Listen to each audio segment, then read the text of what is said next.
Greetings, Bloodkins. We are back with the Abyss Gloryfinder deck showdown. Or showcase, I should say. Let's give the deck a shuffle. And we will begin. So, hopefully I can show off the three main package of the deck. Those being the Revival Berry, the Discard, and the general good stuff. We'll go through the first couple of turns of every game, just testing it out, goldfishing, you might say. And looking at the starting hand, I think we're very happy with this. Some very good early game plays to turbo out Necrocharge. I think we'll be keeping this. So, starting with 3 play points, we will draw. I must say though that these two high cost cards are not the best to have in our hand. It's unlikely we're going to play them until well past turn 10. That's a shame. So let's start off though. Now we do have a decision, do we play Bone Chimera or do we play Spectral Cascade? Do we need the 1/1 body? I think not. So we are going to play Spectral Cascade, however, we're not going to hardcast it. It's a quick spell, so we will do at the end of the opponent's turn just before us. If you float 3 play points, you could have anything. We could have a quick removal spell. So just a little optimization. Don't show your hand until you absolutely have to. That time being just before your next turn. So, in the turn floating 3 play points, it goes opponent, opponent, opponent, ends their turn. Just before our turn, we play Spectral Cascade. Bury the top 5 cards of our deck. Let's see what they are. Spectre, Genesis, Mummy, Castor, Death's Breath. That's a bit of a shame, however, overall some very good discards. A lot of these cards are not too powerful, so we're very fine with that. I'm going to lay out the Necrocharge cards here. We won't be able to see them all in the camera, but that's fine. You just have to trust me. Maybe I'll put a little counter here. Maybe I'll put a little counter right here. But yep, that goes in the discard as well. So that is 6 in the cemetery. We do draw 1 from Spectral Cascade, and at the start of our next turn, we recover everything. We're to 4 play points, and then we draw for a turn. Oh, wonderful, wonderful. We are already off to a good start. On our turn, we can play a 2 and a 2.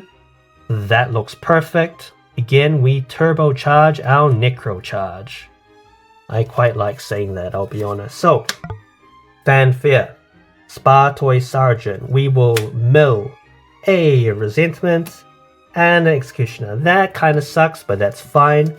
These were 2 good cards, but that's the thing with the deck. You are going to mill good cards. There is a bit of RNG involved when you're using the berry. However, overall, it is worth it. Then, we will summon the Demonium Punk Devil. We are not going to give it Bane because it probably will not matter much. We will ward because again, Abysscraft gets all the aggro in the game. And then we will pass turn. So, on opponent's turn, Demonium will get discarded. And arguably, if it did have Bane, it would have taken it out 1 for 1. But is it really worth the -2? Maybe. Perhaps I should have put Bane, but it's kind of up to you. But we'll say it does get removed and it does not trade 1v1. And then let's say we get hit face for something, I don't know, like 2. And probably Spar Toy is not worth removing, although it could, a spell could be used on it. We'll just say it's not. Doesn't really matter either way. Start the next turn. We have 5 play points. Draw a card. That is a very nice pull. However, let's think about Mordecai. Is Mordecai a good play? Let's think about next turn. Next turn we have 6. So we can actually play both of these 3 cost cards. Now Mordecai is a honestly weak turn 5 play. It puts a little bit of pressure, but it's just a generic, it's just a vanilla 5/5 in most cases. Despite that though, it could be useful. I think if we play Mordecai turn 5, these 2 turn 6, Spawn of the Abyss turn 7, evolving for 1 evo point. Thinking about it, that is quite a strong sequence. That does put a lot of pressure on opponents. So let's do that. First, we attack with Spartoy Sergeant. In this case, we are going face because we know we're going to be putting a lot of pressure in the next 2 turns. Right? Remember, this one, every opponent needs to bury 2. It's a board clear. So we do not need to trade. All we do is pick the most vulnerable or the most problematic opponent and hit them in the face for 2.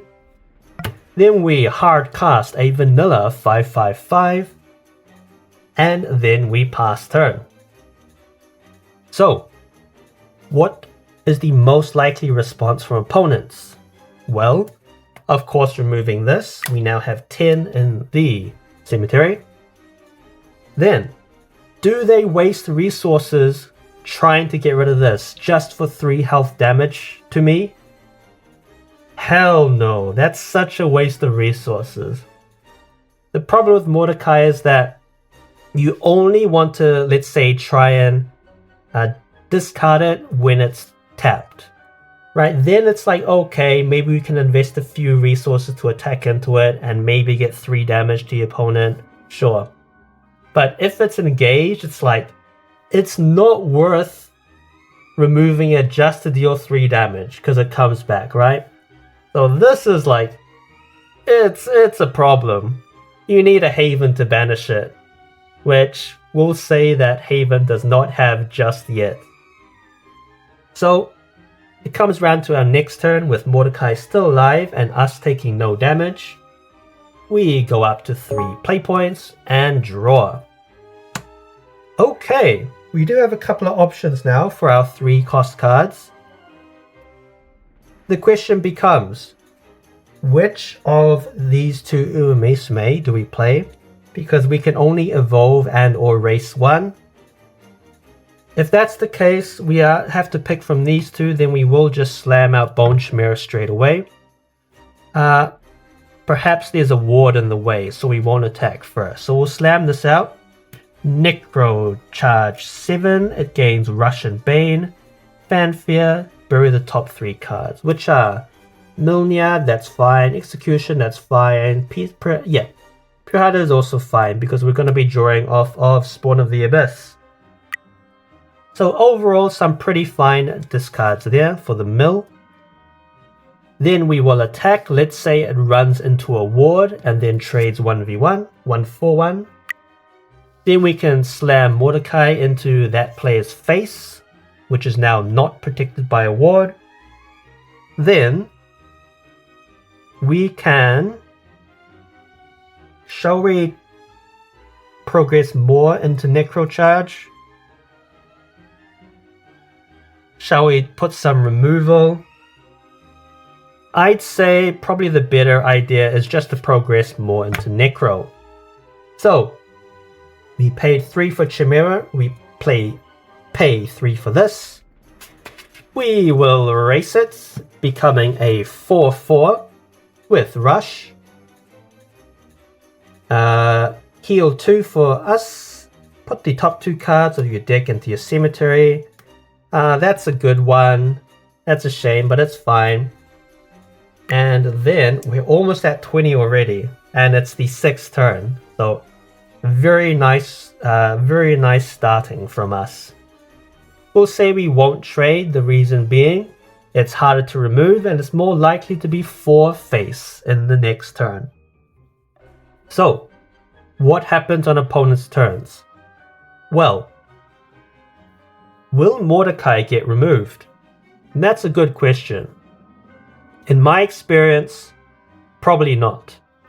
If they have a removal spell, they'll probably use it on this instead because it's guaranteed to get off the field. So that is what happens. Will something attack into Mordecai? Maybe. I think they would, if they can, rather attack into our face, because that's probably more than the 3 damage it would take to revive Mordecai. So probably we're going to take some damage face, let's say about 5 or 7 during the next 3 opponents' turns. That seems reasonable. And we're going to enter our next turn. Turn 7. Untap, draw. Now it is a difficult situation for our opponents because we will pay 6. We will pay an evolution point and 1 play point to unleash the spawn of the abyss. Well, what else is there to say? It's going to be a massive swing for us. We should have attacked with Mordecai first, I guess, because a little bit of optimization there, but it doesn't really matter most of the time. We'll swing 5 into someone's face, doesn't really matter who, and then we'll end our turn. At the end of our turn, we gain 4 health. We draw 2 cards. 1, 2. Kind of weak, but not too bad. Each opponent discards 2 cards, boom boom, and buries 2 followers, boom boom. So, at this point, opponents probably have between 3 to 5 cards in hand. They also probably have an empty board. We have 6 cards in hand, a must remove target, and an invulnerable tile. Let's say not invulnerable, but a extremely sticky 5-drop, which is going face every single turn. We are in such a good position. I would say it is quite likely for us to win this game. We can already make that prediction just because of how much of a good position we're in. We even have Necro Charge 17 already, which is going to be a problem very soon. So, on the opponent's turn, we'll say they are all ganging up on us now because that is what they should do. They do destroy, not banish, the Spawn of the Abyss. They do banish the Mordecai, we'll say. We'll just put it up there because... oh, actually, this is the banish zone, isn't it? Yeah, we'll put it there. And it goes into our next turn with 8 play points with an empty board. Let's see what we can do. Oh, this is Necrocharge 10, so we still need 2 more in the graveyard to get Necrocharge 20. We don't have El's Undertaker yet. What are the 2 drops we have?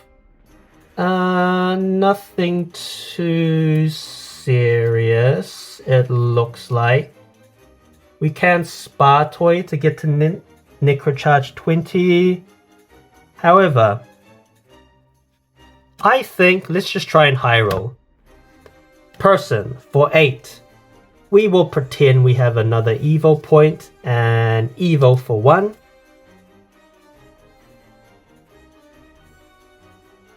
Evo for 1, and we'll just see what we roll. Look at the top card of the deck until you reveal, wow, okay, this is already, wow, okay, this is pretty interesting. So we summon these 2, shuffle the rest onto the bottom, that just goes on the bottom. Okay, well, look at this. So Fanfare, heal 4.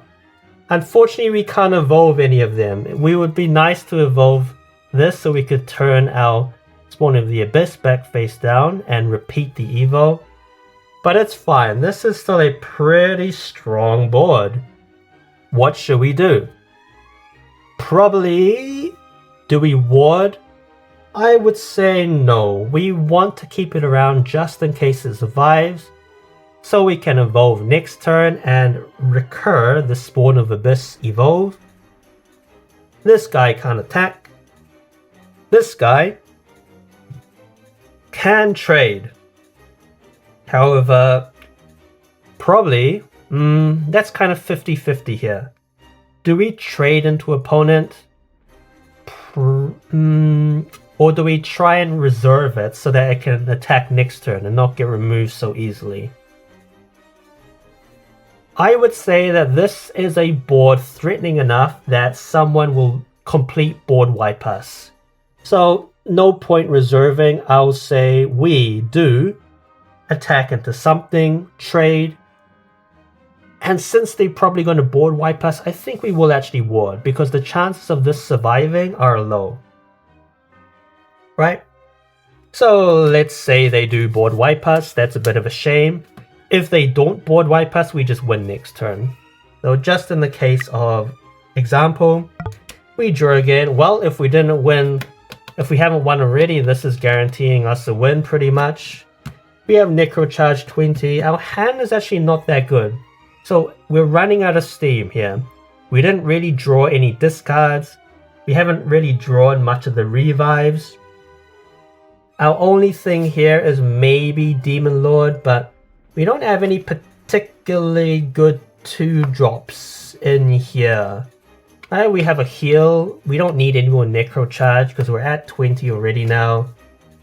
What else? Like, we have a Storm, but that's about it. So honestly, very strong mid game, as is the strong point of this deck. Is a very strong mid game.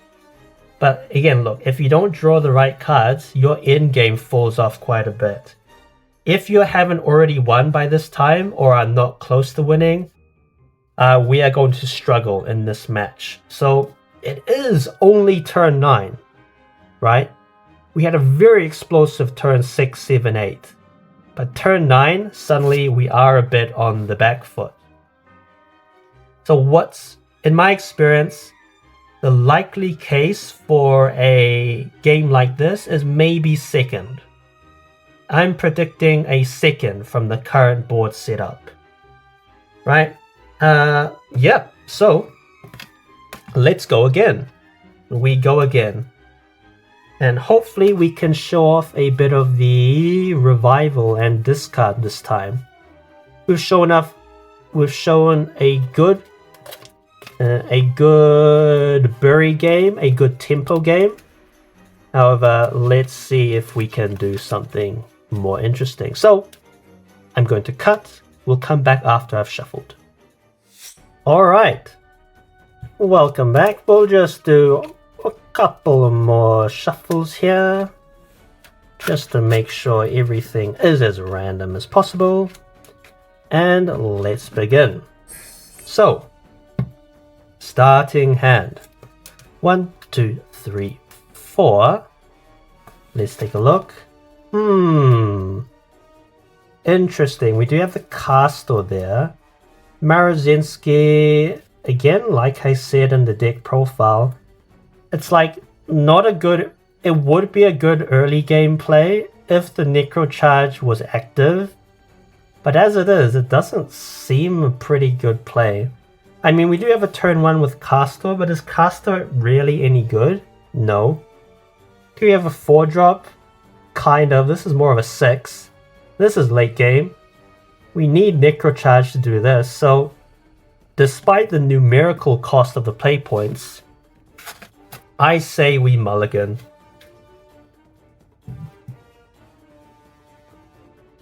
One, two, three, 4. Let's see what it is. Wow, okay, so we got both of the self-revives. Not sure we need both of them, but whatever. We're stuck with this now. It's not too bad though. So, begin the game. We have 3 play points. We draw. Okay. This is definitely looking like Grave Desecration first. So, 1 play point Fanfare. Bury 2. We get a Servant of Silence. That's fine. We get an Archangel Rainer. That's alright. We probably weren't going to be able to evolve that anyway. We have a 2 play point. Only revives Departed Followers, which we do not have. But we can play a Departed Follower right now. If that's the case, let's just do Trick Dullahan. Fanfare, put a ghost in your EX area. Now we don't have Necrocharge 10, but that is totally fine because we might be able to revive it sometime later. That's a pretty good turn 1. We have a 3-2 on board, so a little bit of board presence, and we're set up for a next turn. Not next turn, a future turn. So let's move on to the next turn. Goes around. It's not likely to be discarded just yet. We will draw 1 with 4 play points. Interesting. This might just be the play. It's a 4 play point including the evolve. So I think that is good. What we are going to do is swing with Trick Dullahan. Is this going face? That's a good question. Do we have much defense? Not particularly. We have a lot of removal. We have long-term game plan, but we don't have much defense. So I think the most likely situation in this case would be that we would trade into something. So let's do that. We trade.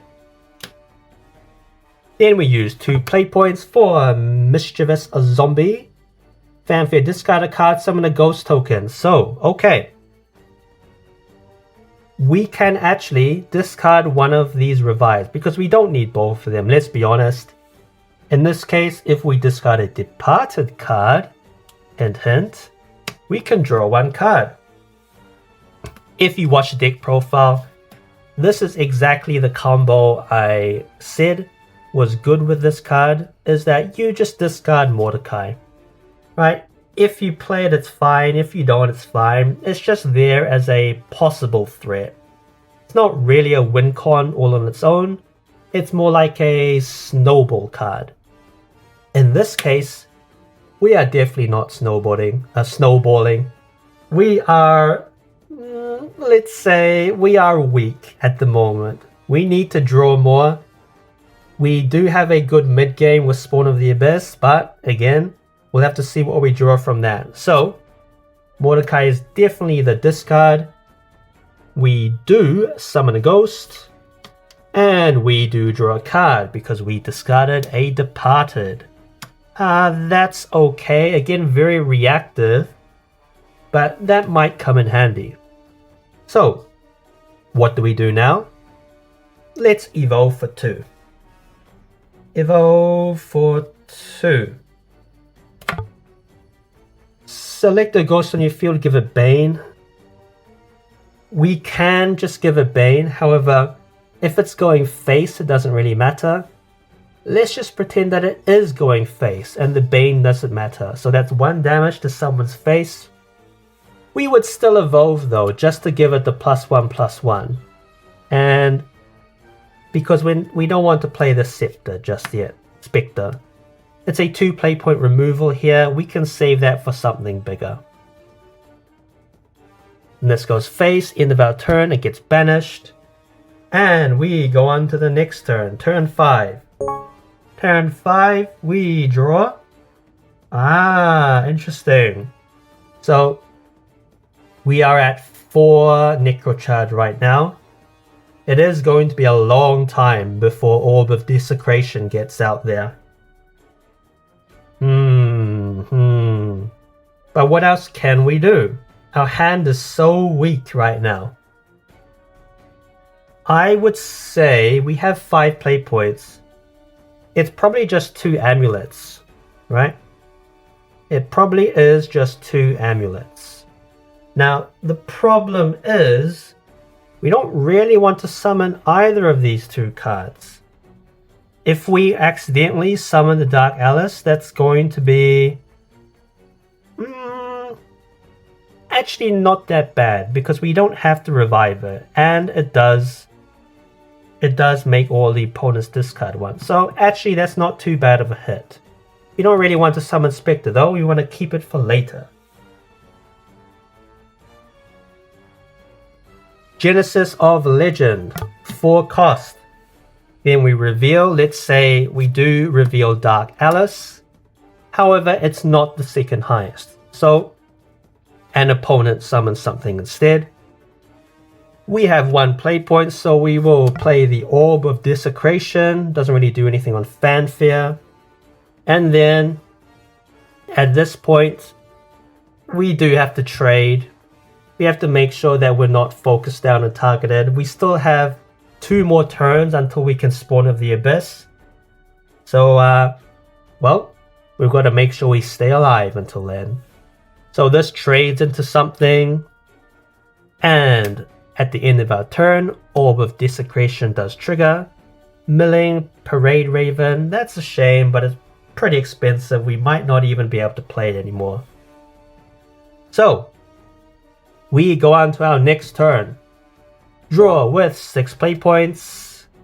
Ah, this seems good.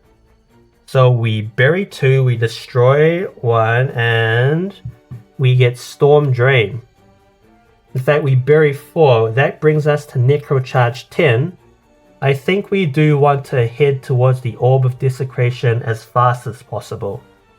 Because if we can pull it off, that will probably swing the game in our favor. So, let's do that. 5 play point. Esmeralda. Select an enemy follower that costs 5 or less, destroy it, and bury the top 2 cards of your deck. Let me just read this. So, do you have to destroy to bury the top 2? Probably.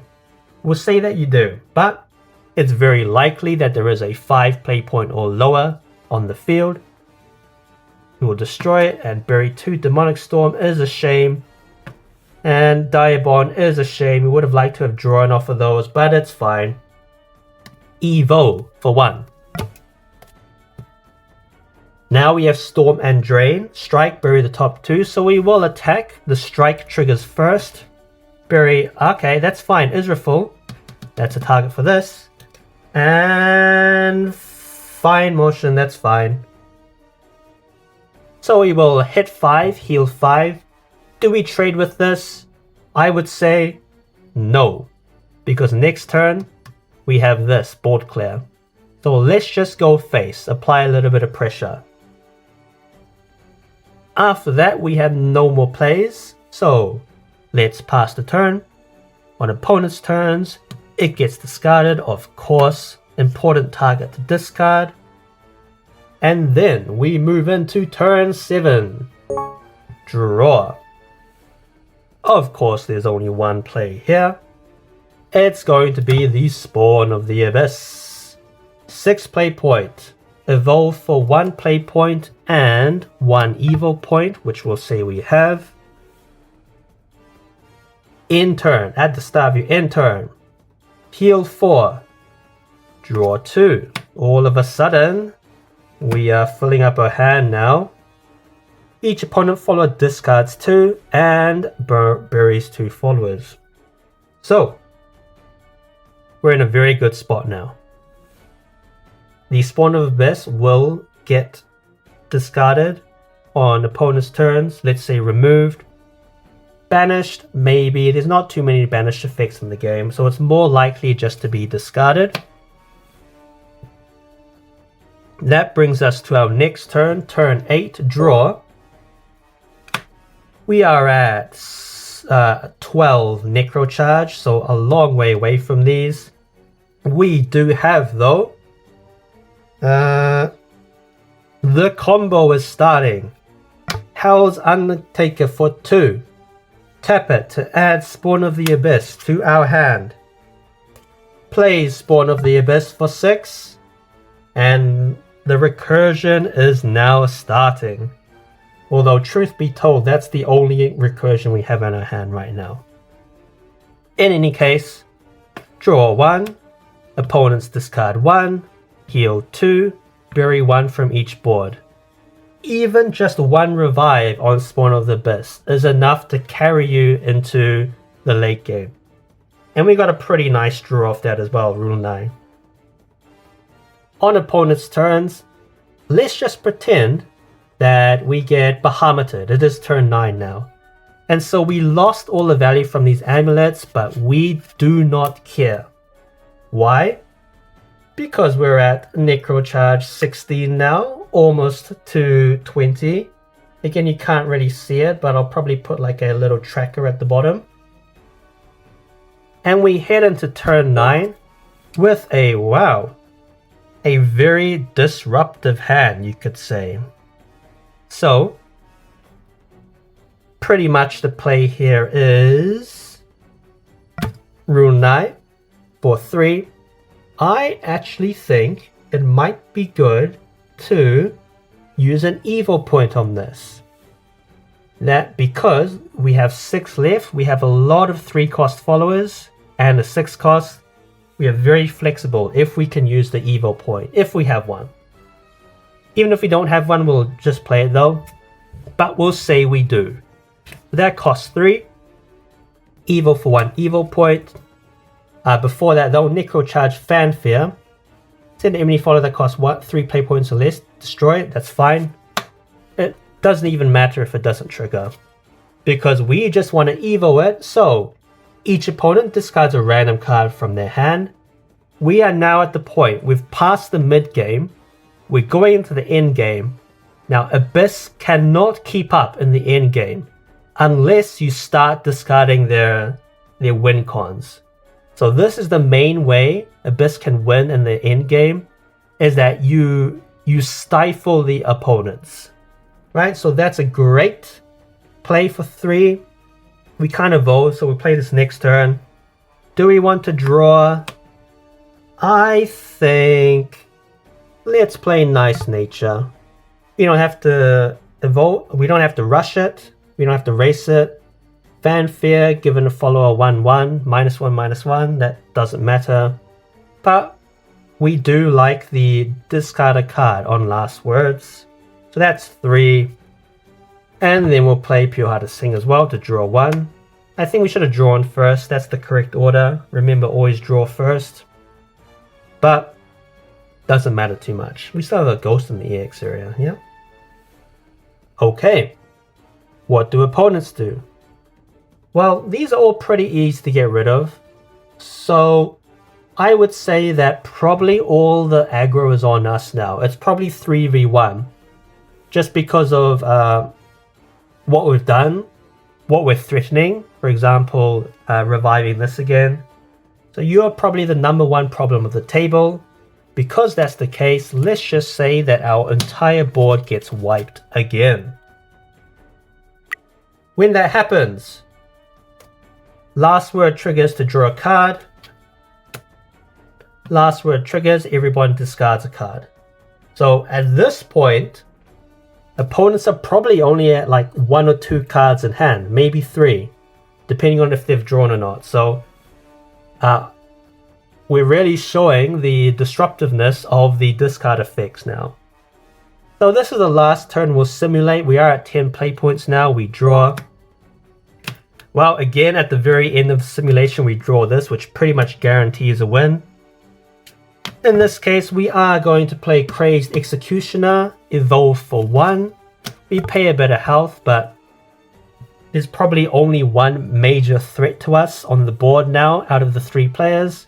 So we'll just rip the best card from their hand. And then we finish it off with Dark Alice. Right? There is nothing they can really do now with Dark Alice. They've probably used their banishes here or there. Maybe they banished Nice Nature. Who knows? Depends on how the game goes. But with this, we've pretty much locked it in. We are pretty much guaranteed second with how the game has gone. Let's check our Necrocharge. It looks like it's at 19. So that's good. Next time, if we draw any Necrocharge 20 card, for example, this is Necrocharge 20, then we're already set up for it. Let's say Dark Alice though. Okay, during the turn, right, we do attack. So strike discards a card. Probably people that have 0 cards in hand by now. And even if it does get discarded, how many times can we revive it? Let's check. 1, 2, 3, 4, 5, 6, 7, 8, 9, 10. So we can revive it once. And then we can revive it twice.